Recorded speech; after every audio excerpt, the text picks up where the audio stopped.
this is Jennifer Lopez. And actually, that looks like a Hitler mustache. I've changed my mind. And my interpretation is incest. And we gotta hurry up and get this ritual shit going out. Hogs. Yeah, fishbacks. Hey, do diamondback snakes actually eat corpses? Nothingness.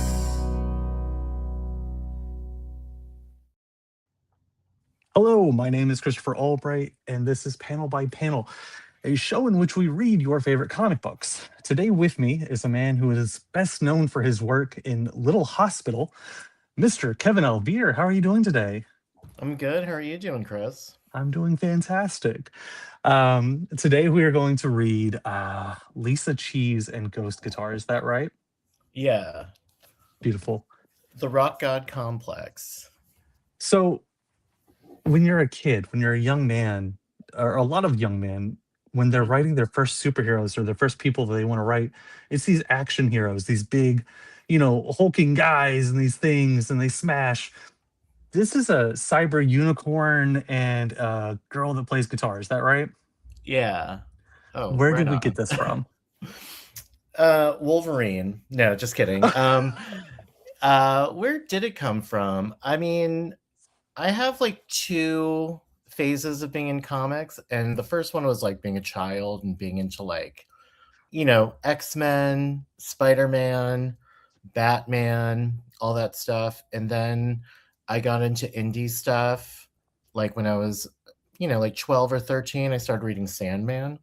Okay. Very sophisticated. I mean, Yeah. Difference of opinion now, but and then like once I got my driver's license, I was like, screw comics. Like I just listen to music all the time. But fast forward many years later, when I'm like 30, I like go through a breakup and I don't know what to do. So I just kind of like regress into comic books. And one of the things that kind of got me back there was Adventure Time, the cartoon, and the comics. So I kind of feel like I was reborn as a comic book reader again.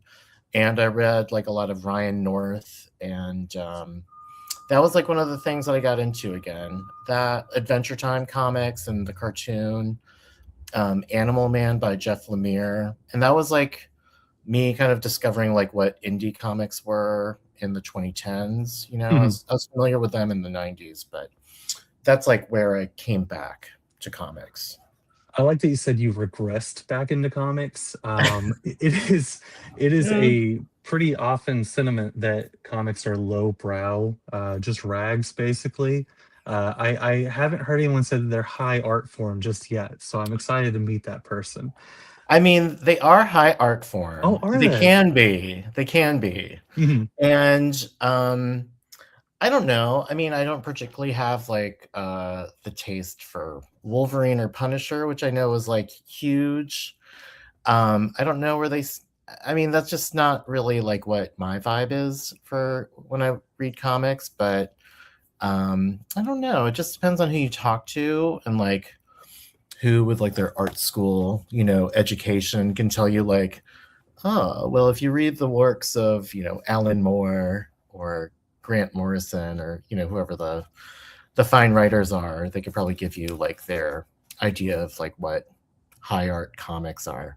I mean, they do exist. So I like that you've named zero, but you're like they do exist. I promise. I just Michael don't know DeForge. there, Michael sure. DeForge, Chris Ware. I'm like looking at my library. No, it's okay. We're digging the hole. We're just gonna start digging the hole. This is a trap. Oh my god! Yeah, hate emails, typing away. I can't wait. Let's go ahead. We're actually just going to go ahead and open this up. I'm going to ask you some questions. We're going to work our way through it. So first, let's talk about the very cover of the book. How much input? Actually, you wrote and drew all of this, didn't you? I did everything. So all the input is you. Never mind. Yeah. What made you decide to do this layout? I don't know. I really wanted to have like, this is like a graphic novel series, and I also wanted to make all of the books as accessible as I can from like I don't want you to feel like, oh, I got to read book 1 to understand book 2. Like I want it to feel like Nancy Drew. So you can like jump in and like read any of these, or for more younger modern audiences, Dogman, which I feel like you could pick up any Dogman book and you have no idea which number it is, but you'll always kind of figure out like what the story is. Absolutely. So Um, there's that also plays back with the Adventure Time thing because you can watch yeah. any of those episodes. A lot of what I was noticing reading your writing is it does feel very inspired by cartoons we grew up on as kids, where you just immediately are like, "Oh yeah, this is I got it," and there is an overarching story, but you pick it up. Um, let's go ahead. We're going to move into our very Okay. first pages here. Yeah. Reunion. What made you decide to take place in a reunion? Um, like when I finished book one, I feel like every time I finish a book, I'm like, all right, I did that story, I gave birth, and Mhm. then I'm like, what's the next book? And there's always like seeds of like what the next book is going to be, like when I finish it. So when I finished the first book, I remember just kind of like really feeling this urge to do like a reunion, a high school reunion issue, or not issue, but a book. And I wanted to like have the high school reunion be kind of like the centerpiece of this book.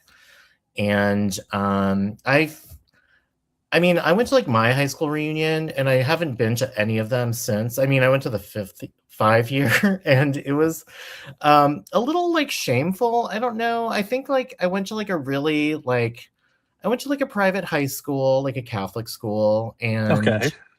I don't know. I feel like I was kind of like bumbling through life as like I was just 22 years old at the time.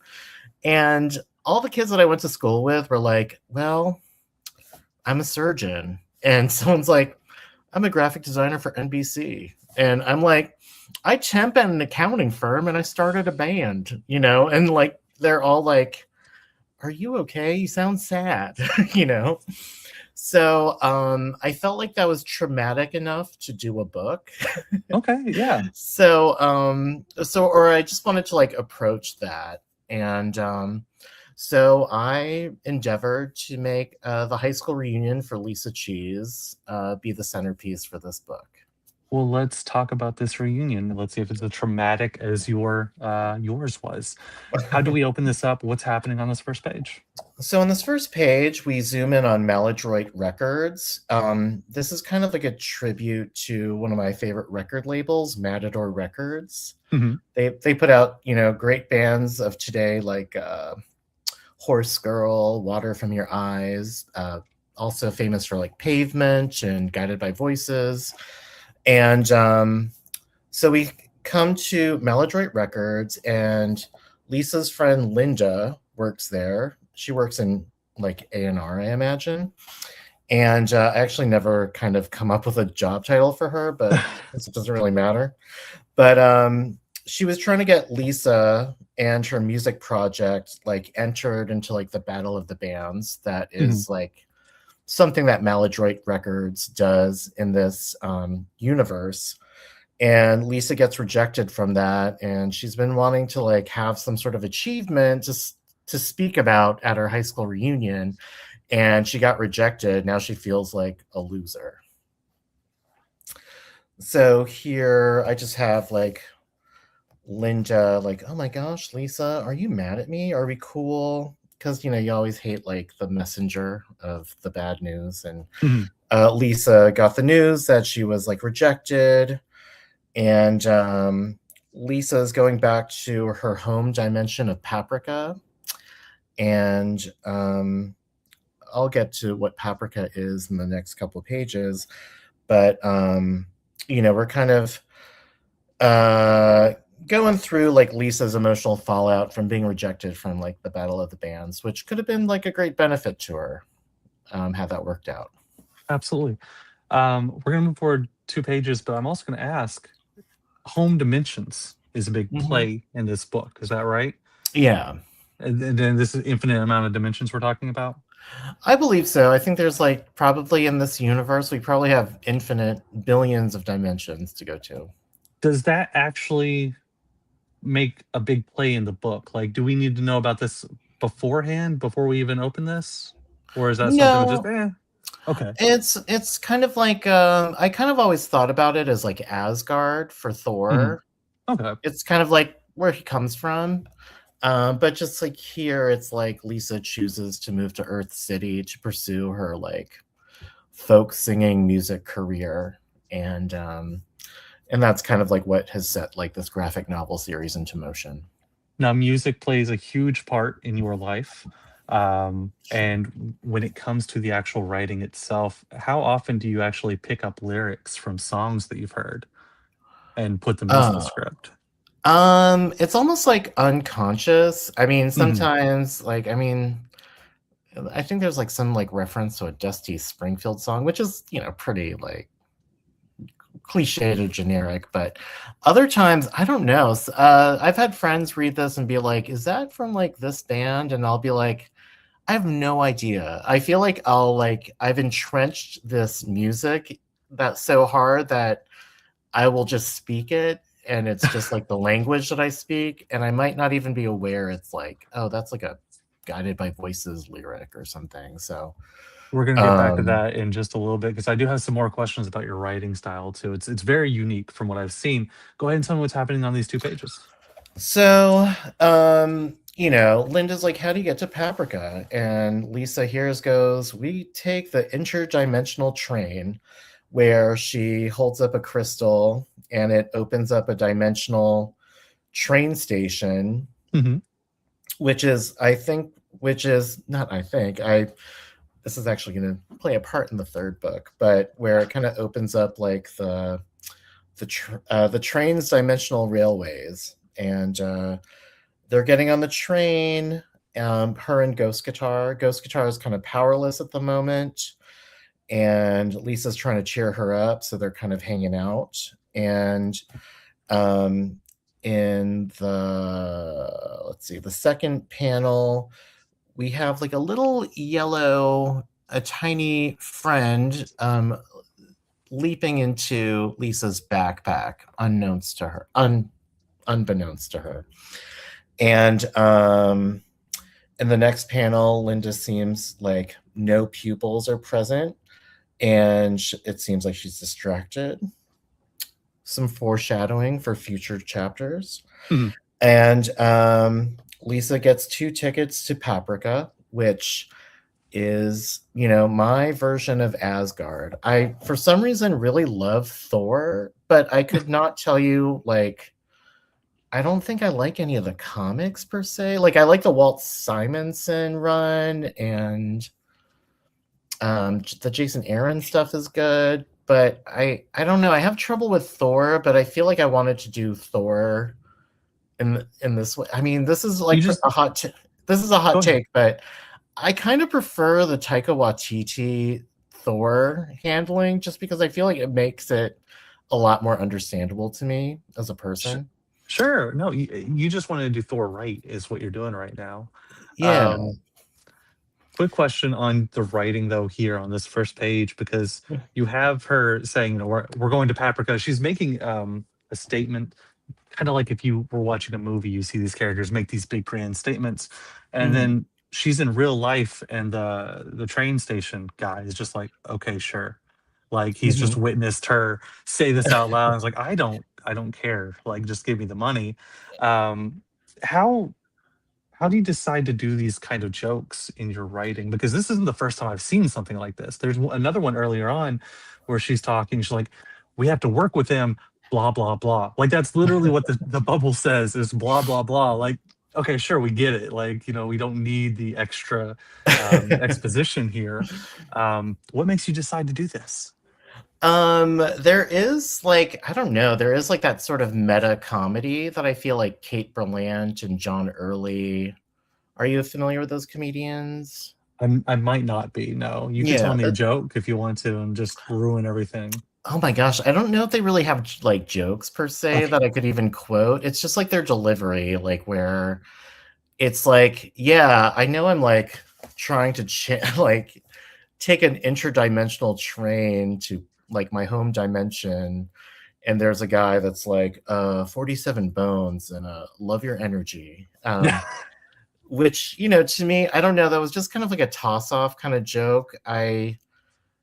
I don't know. I feel like I would make that joke if I were to like talk to somebody. So maybe that speaks more to my insanity. But yeah, I just feel like I don't know. I just like really like funny writing. There was a when I was like 25, I like moved to Philadelphia to go to school, a grad school, Mhm, and I like picked up a book by like this writer from 6 Feet Under, which is like one of my favorite shows, mhm. and Jill Soloway. I think they go by Joey Soloway now, but Jill Soloway.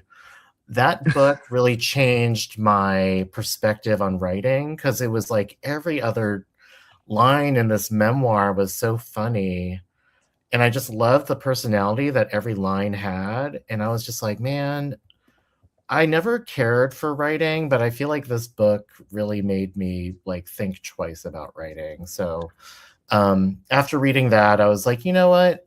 I endeavor to, like when I write stuff, I want it to have, like, personality and, like, something that comes from me, and it doesn't just feel, like, mechanical or transactional. I want it to kind of have purpose. So I think that's why I throw the jokes in, just to also keep people on their toes and to also keep me as like a reader and a writer on my toes, you know? While on that conversation, I also have a question. You come from this as a cartoonist, is that right? Yeah.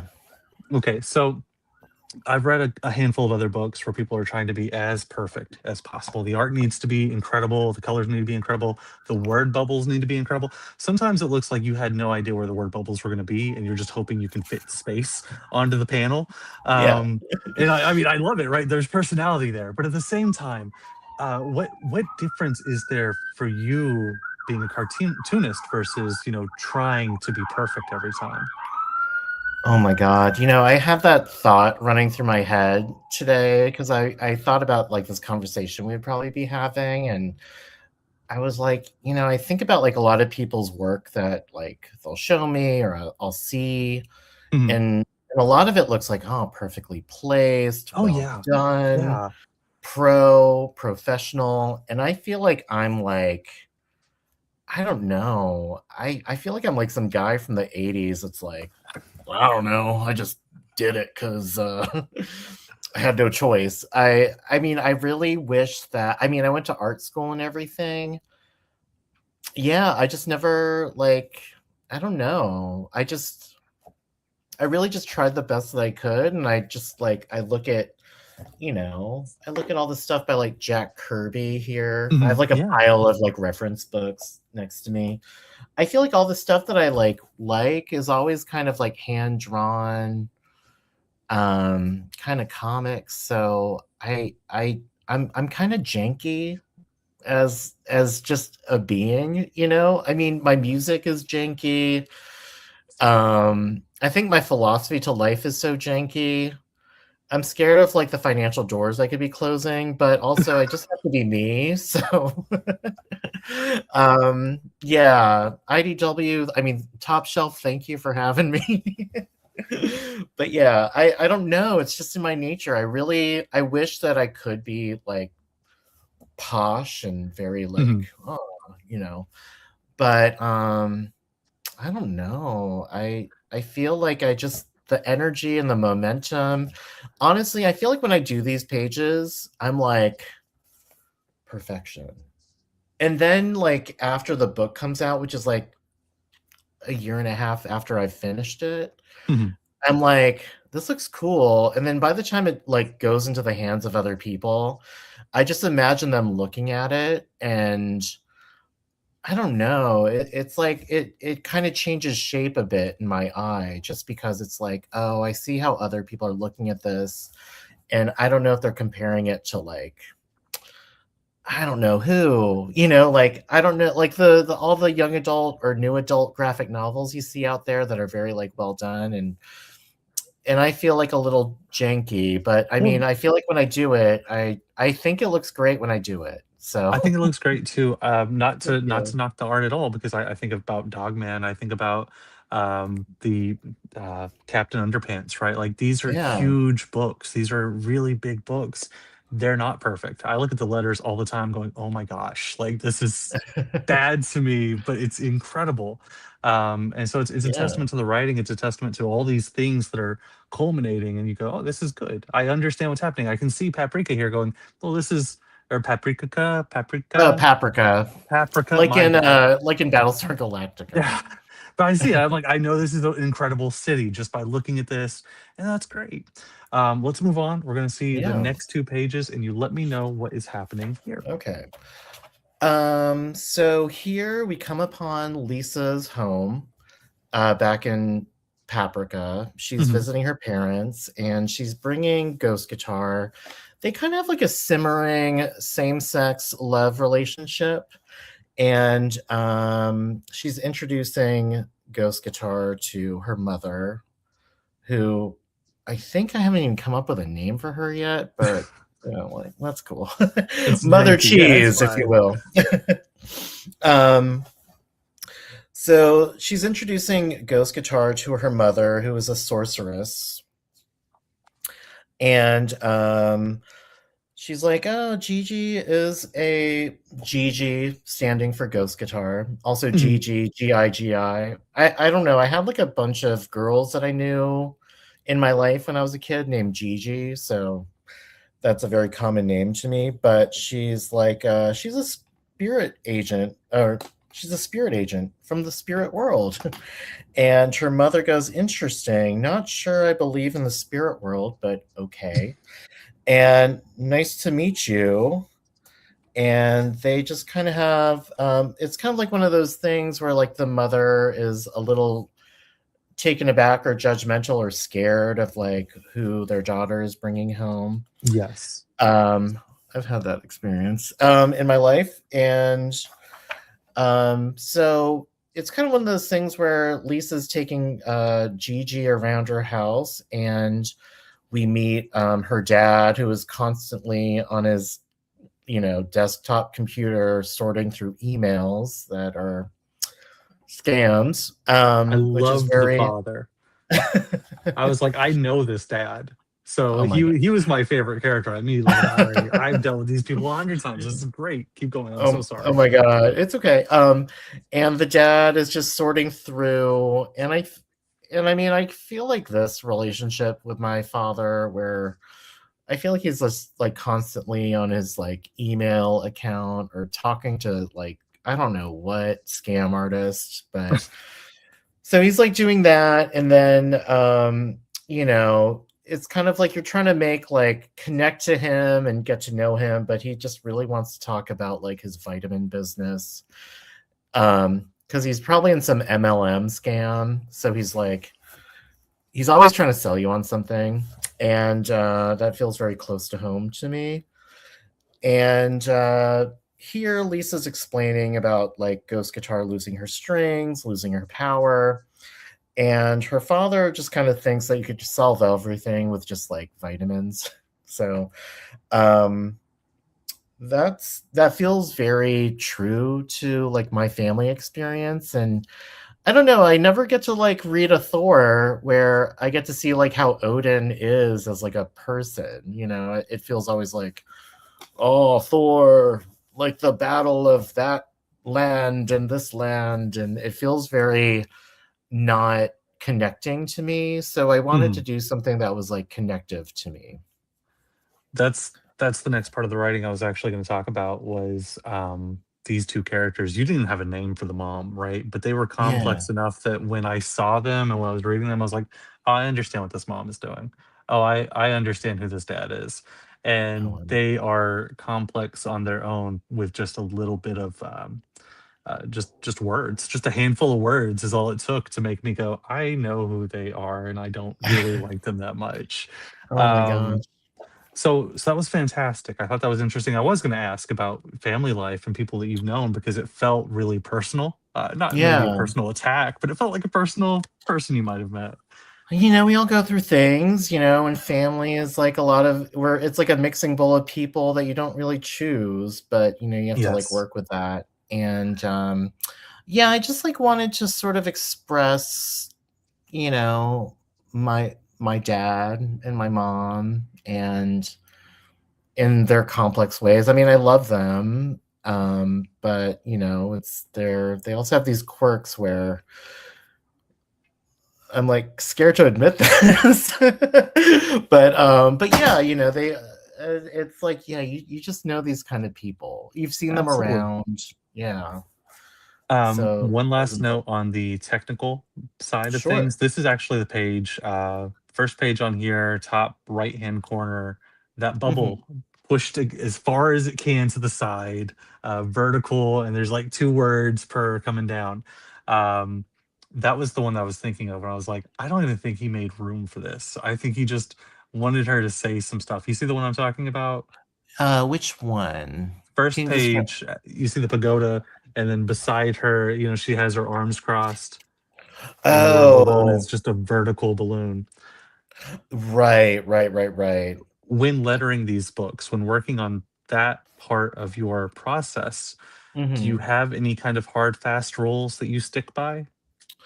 I think I'm developing them, you Okay. know, like like this, like my career started because of the pandemic. I mean, Okay. I started making comics a little more not like full time, but yeah, I mean before this I was just doing like editorial illustration for like Funny or Die. Mhm. And here in doing comics, yeah, it's something that I probably should have gone to school for, but I didn't. And No, it's fantastic, and this gives it character. This is so different from anything else I've read, and I was like, "Okay, sure, like, screw it. Here it is. This is for you now." Let's Thank move on. you. We'll see the next 2 pages. Sure. We do have an issue of the guitar being broke, right? It's like a fun trick noisemaker right now. It doesn't actually do anything. Go ahead Yeah. and tell me a little bit more about this. So here we're introduced to Is There a Chore for Me, which is the opening line from Kirsten, who is Lisa's sister, who is just like the way I pitched her to my friends when I did the first book too, and this book was like it's like Hela from Thor meets Bullwinkle. Mhm. Oh, I see it So now. so yeah, it's kind of like that, and it's like, you know, Lisa is like in these like pastel primary colors, so to speak, and her sister is like just dark green, and you can't really quite make out the shape of her all the time, but I mean, I always make out the shape of her in my drawings. But she's just kind of like the shittiest sister, I guess. She's just always so mean and condescending. I wonder if part of it is kind of like the jealousy that she has towards Lisa's like ability to get independence, even though Mhm. she might think she's like a bit of a fool. Um, but here, Lisa's sister Kirsten is a sorceress, and she has her fix Gigi's guitar, which is mainly just like restringing it for now. And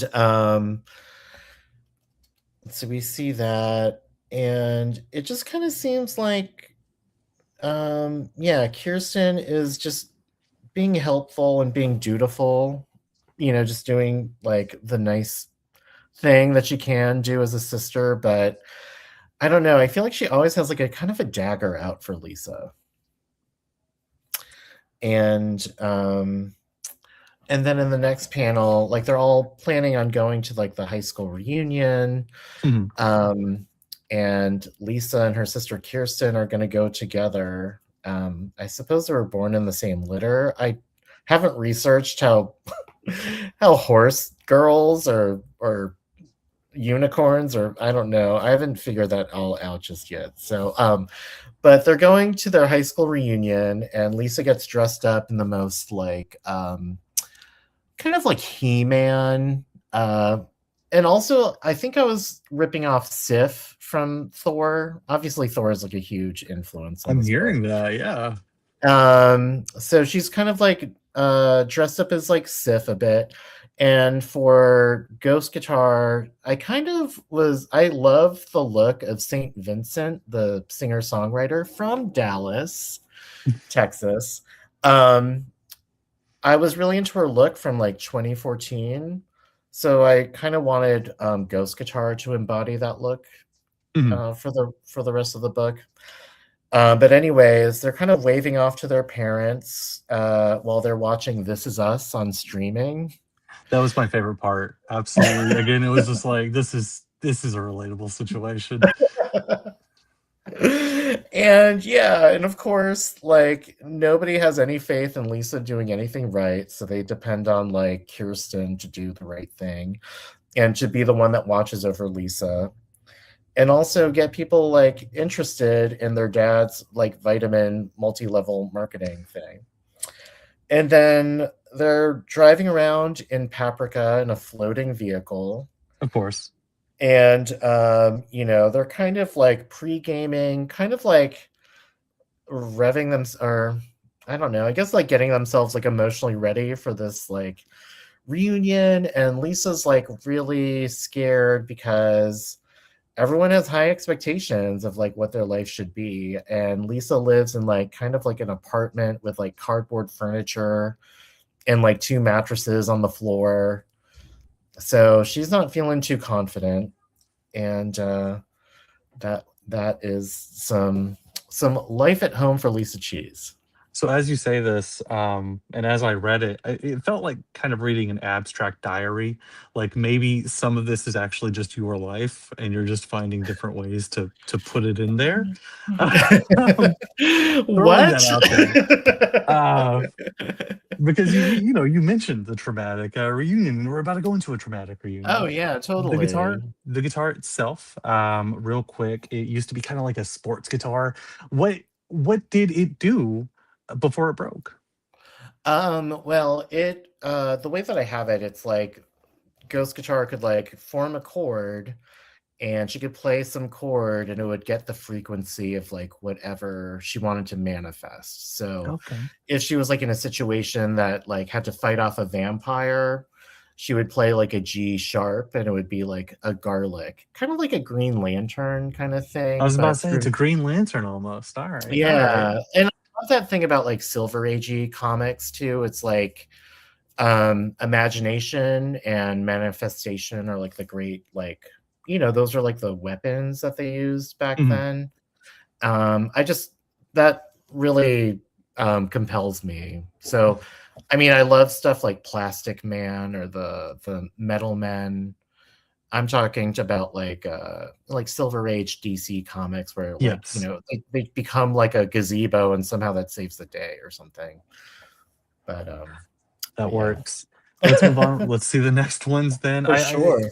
you're so inspired by all these old comics, all these old things. I love that about it because it feels like a fresh take on that. Yeah.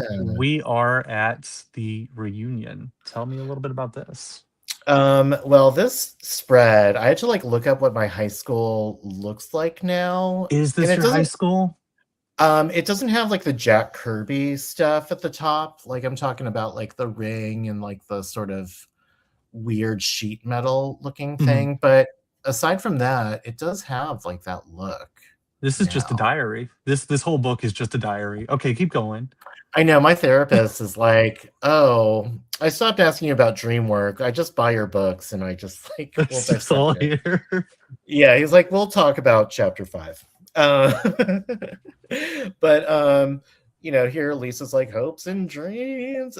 Oh man. And Lisa is just dreading going in for fear of the judgment that she'll receive, and they're met at the door by WTF. It is this character that I made up for. There was like before there was like a graphic novel. There was like a webtoon version of Lisa Cheese that I did. Mhm. It was rushed. I mean, I did this during like pandemic proper. Like this was like my thing, and WTF is this character I made up. It was kind of like a dinosaur meets Lisa Simpson with like fish hands meets like something like from Jack Kirby, like Thor or New Gods. But here WTF is welcoming them in, and she um she's kind of like has I mean, you could feel like some sort of tension I feel from WTF to the Cheese sisters. And Absolutely. then they put like a Hannibal Lecter mask onto Ghost Guitar, and someone asked me like, "Oh, was that so she doesn't, conjure any spells?" And I was like, "No, the rule is at this high school reunion, like she is a guest of the alumni, therefore she has no voice." So she had to have a mask on. That joke killed. And then they're walking into people I was usually thinking it laugh was at trauma. I was trying to figure out how it might have been real. I didn't want to hurt you. It's a It's just grower. like, It's a grower. You'll be at the fridge later and you will die. okay, yeah. So they're entering the gymnasium and she's met by Thundaria. And Thundaria just has some beef. It's not really clear what the beef is, but Thundarias are like pink lavender skinned, very much modeled after like a She-Hulk villain. I Mhm. think maybe Thundra or something. I forget, but also She-Hulk was very inspirational to me for this. I think that's also like introduced like a lot of the fourth wall breaking. Like John Byrne's She-Hulk was like big for me as a kid. So here, they're all kind of checking in to see like what Lisa's been up to, and everyone's kind of circling around like what she's doing at the time. Mhm. Just because they want to see like where her weak spot is, which I feel like is always like the asshole's way of trying to like get ammunition or something. And then we see this sort of like slime woman who is in the first book. Her nickname, I mean, I guess people would say her like superhero name would be Booger Daughter, but here I think she's just called Dawn. But that's why here she talks to Kirsten and goes, "Kirsten Cheese," and Kirsten goes, "Hey Dawn, how you been? Still caring for your family berries?" And haha, I hope we get called for a duel tonight. And I guess like what is going to be revealed is that soon enough. Actually, you know what? I'm going to pause on what I was saying, but I'm just going to go back to WTF hosting, emceeing the thing, and she's just kind of like alerting the class that is being celebrated and how they always celebrate with a duel. Mhm. And Ghost Guitar is off in the guest section, and she meets like a guy named Terry who's gone through a divorce, and somehow they like cling on to each That's other. such a Terry thing, yeah. and yeah, that's what I have to say about that one. Okay. Um, Do you want me to move on to the next 2 pages? yeah, for sure. Let's see what's happening then. Go ahead. Oh, I guess I was like reading like my copy, but Is this essentially, wrong? Did I mess this up? no, I messed up because I have it like kind of like it's sort of like spread differently in my book. Oh, that's probably on me when I was cutting it out. What happened? It's What no was worries. supposed to happen? Help me out here. Oh, essentially, it's just like this is all. No, you didn't miss a page or whatsoever. I already talked about like WTF hosting it, and Mhm.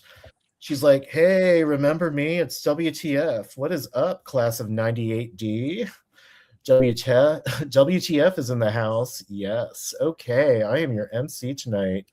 You all feeling good? Face to face with the people that knew you as a stupid baby people? It's nice, right?" And everyone thinks she's hilarious. And then they announce like how they're gonna have like the Carnage duel. And it's usually like a duel that is fought between people that have had famous beef, and they try to settle it here at the high school reunion. Mhm. I mean, this is never this doesn't happen in real life as far as I know, but on another level it does. Of course. The concept of doing that fight, where did that come from? I don't know. It just kind of seemed like the only thing I had planned was like we're gonna do a high school reunion, and all of it just kind of felt like, oh, this would be funny to me to do. And I guess like I always foresaw that there would be a gladiator fight. Like even I was actually looking at like a file I have of like screenshots that's like the lookbook Mhm. for the book. And for this particular one, I had all these like Captain Kirk versus Spock, with like the famous Q-tips fighting each other. So I really wanted to have that happen. So here, Lisa Cheese and Thundaria are paired for this Carnage duel.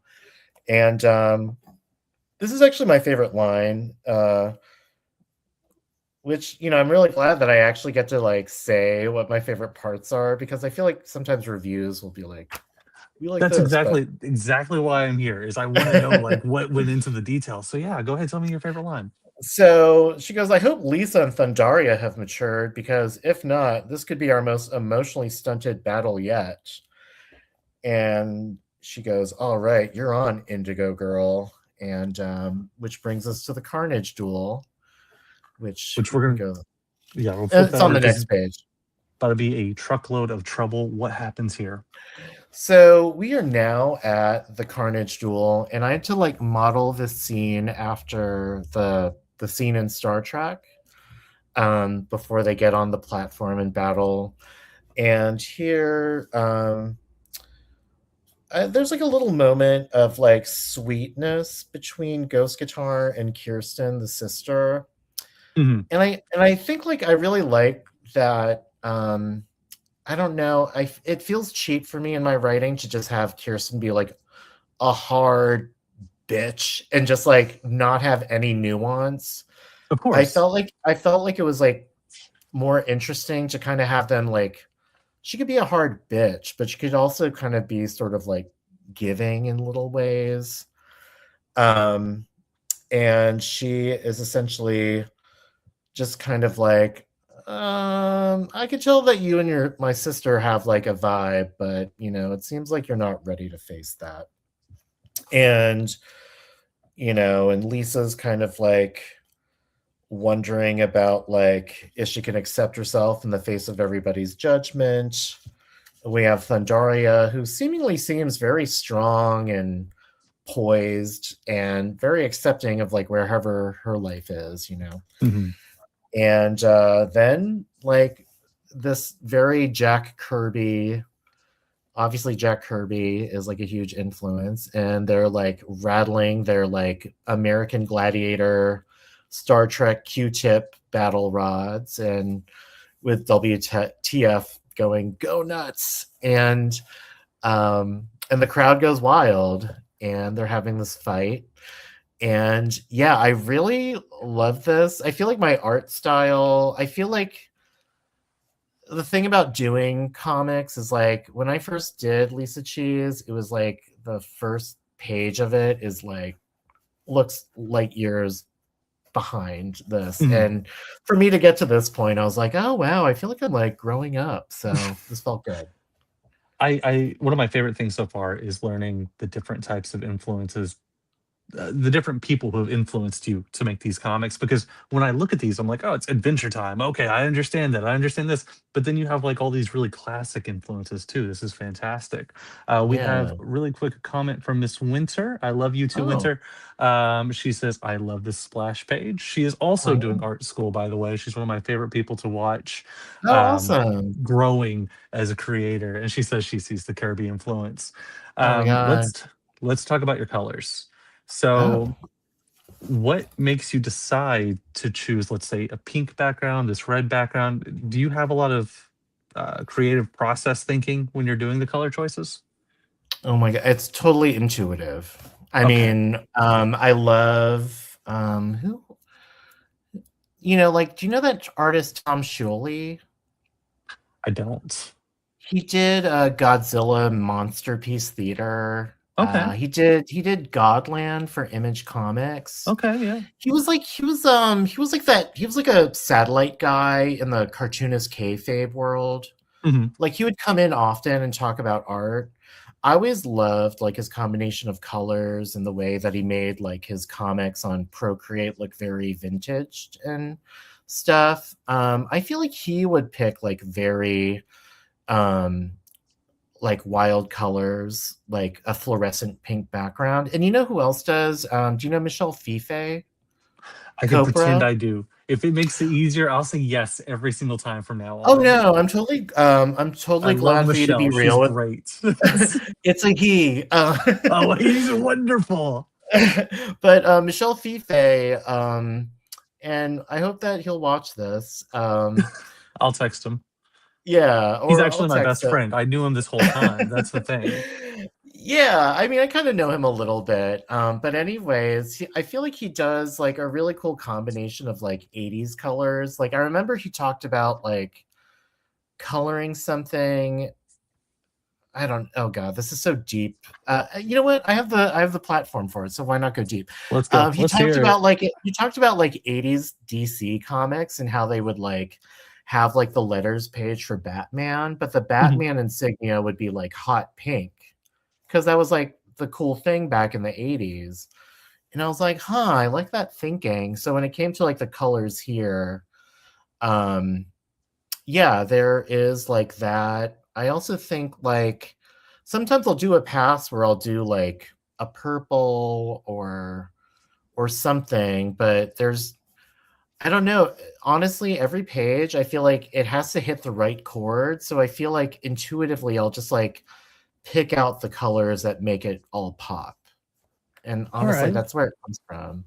All right. Yeah, All right. I have like some comic book art friends that are like, I love your color theory. And I was like, I've learned it. I don't think I could like spit it out, but I could like pick out the things that work for me, you know? I I'm really digging all the old school influences. It's changing the way that I view this comic entirely now.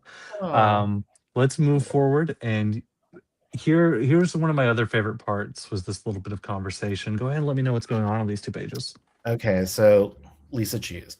Thundaria, hey girl, I want to apologize for anything I've done to make you mad. Ha, okay, Cheese. Hope I can forgive your existence before I wail on you. What's your damage? I don't know, you've always made me mad. You just do everything different. Sitting around writing your poetry, refusing to fight when you should be conquering. Well, excuse me. You're weak. A wimp. And then Sucker punches her, and then Lisa kicks her back. And, you are really pissing me off. I guess I'm just pissed like I'm just pissed you're not like me, and punches her. And that's like the other part about like, I could probably let these scenes go silent. Like it's like, whoa, hey, bitch, it's kind of my horn. And all the while, Kirsten feels like a sawing on her antler. Mm. Um, but yeah, the dialogue. What did you like about the dialogue? I like the dialogue because it's one of those things where when you're discussing a bully and you're discussing kind of what they go through in their home life that makes them a bully, right? Like maybe their parents treat them that way, where it's like, you have to be like me and you can't feel different or be different. And so I was like, okay, that's another one of those. I don't know if you meant to do it, but it felt like another one of those complex characters of like, this is her thought process is you have to be the same. And so that's what made her a bully. I like knowing the Mhm. motivations of my villains, even if the motivation is um, kind of like a straight line instead of being all over the place.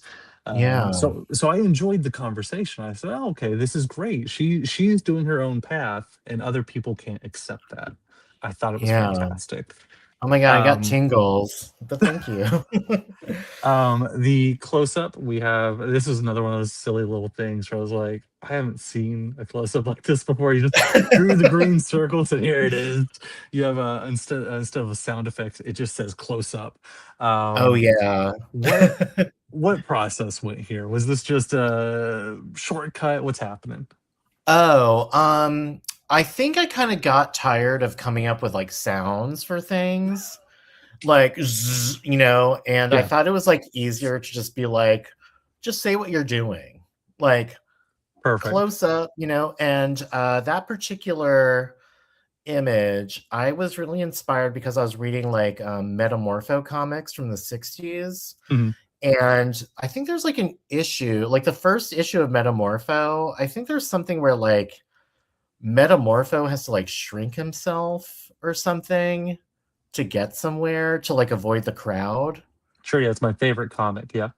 And it was like, it was so stupid and bizarre. And it was like, so it just stuck with me. And I think that's why like I made this Victorian surgeon get small in the comic. So yeah, so those are some answers for that one. There we go. Let's see what's the Victorian surgeon is planning to do. What happens on the next 2 pages?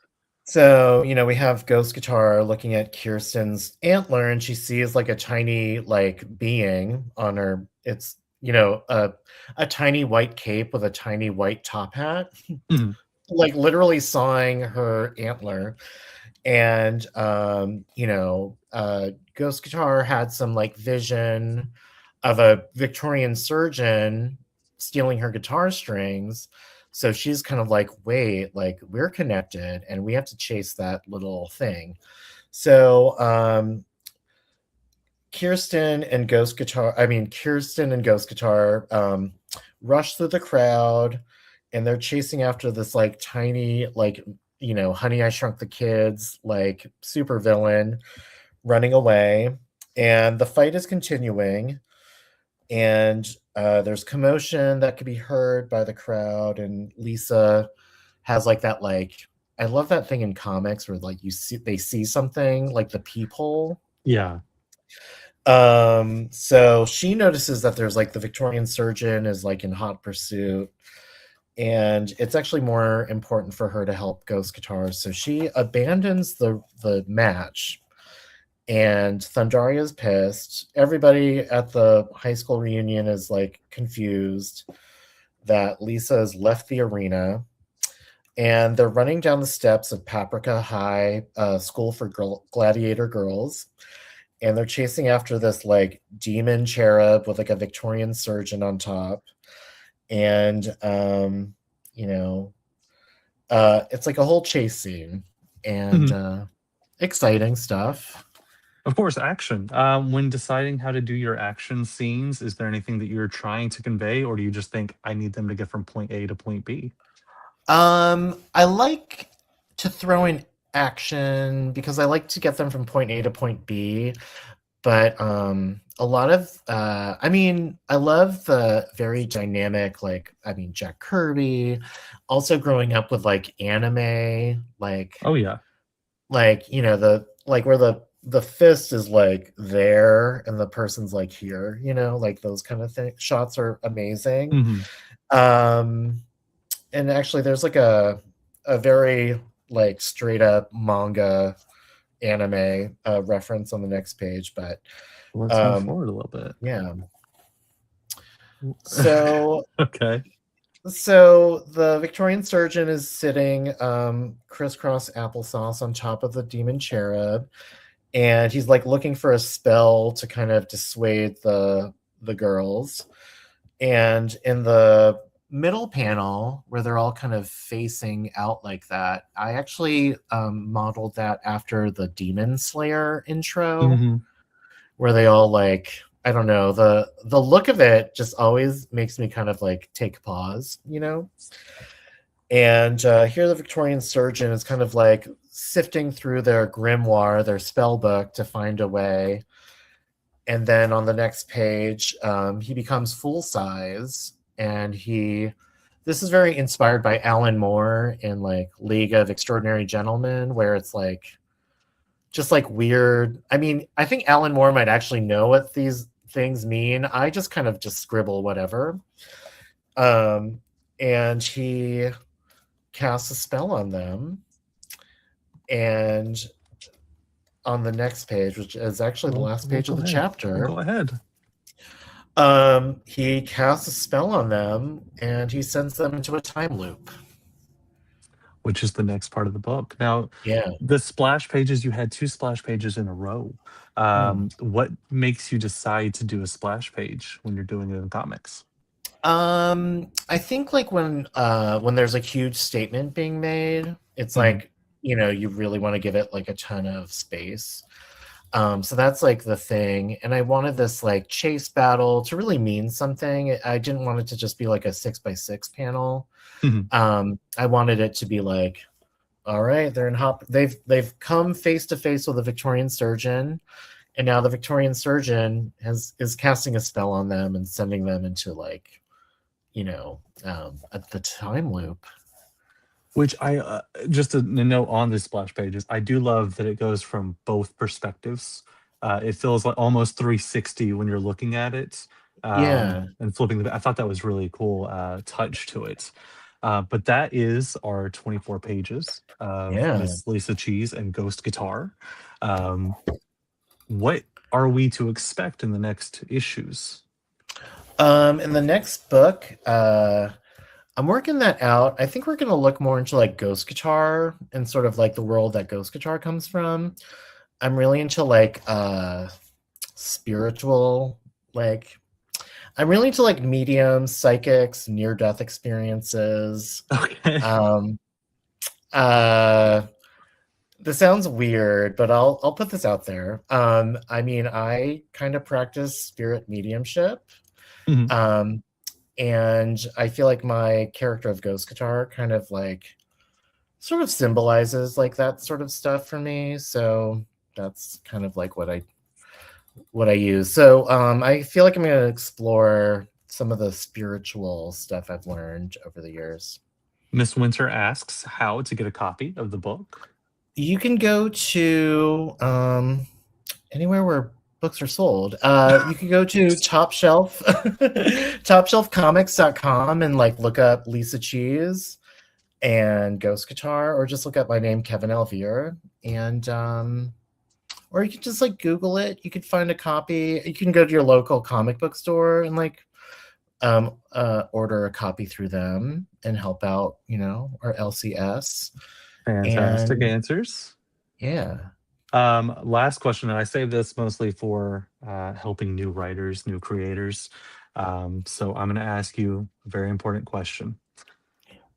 For a writer, if they were to watch any season of Doctor Who, which season is the best one to learn from? Oh my gosh. I would say the second Chris Eccleston one, I think. Okay. I mean, I have to like watch more of them. I feel like it got taken away off of HBO Max and all the other ones before I could finish the David Tennant era. And then I haven't even started the Matt Smith era, but I got sucked into like the Doctor Who hoopla when the Disney Plus show was coming out. And I loved those specials that aired, but I thought the Disney Plus one was a little, I don't know, it was just a little too like, they were pandering so hard. I just like it when they were like being kind of cheap, like budget wise, and like just trying to deliver like a healthy, thoughtful story. But I would say anywhere, probably at the beginning of like the Russell T Davies. Do you have like a particular favorite? No, not at all. However, I do want to say that we are going to bury the Disney Plus one. Let's just put a shovel on that. Yeah. Mr. Kevin Alvir, where can people find you on the internet? You can go find me on Instagram at Mr. _ Kevin Alvir, or just like look up my name on Kevin Alvir on Instagram. And I don't know. I mean, I post on Blue Sky. I hate Twitter. I don't have my own personal website because it's like too much money for not much. Oh, yeah. And I don't know. My phone number? No. My email address. No. Yeah, no, we're not giving that out, guys. We're fine. We're fine. But we know the next one's coming out. We know the places to buy it, and we know where to find you. Yeah. Thank you so much for showing up today. I hope you had a good time. Oh my God, Chris, this was great. Thanks so much for having me. Yes, sir. And thank you, Winter. You guys have a good day. Bait for the bait drill. Trash for the trash throw. Welcome to my emotional thunderdome. I am creative nothingness.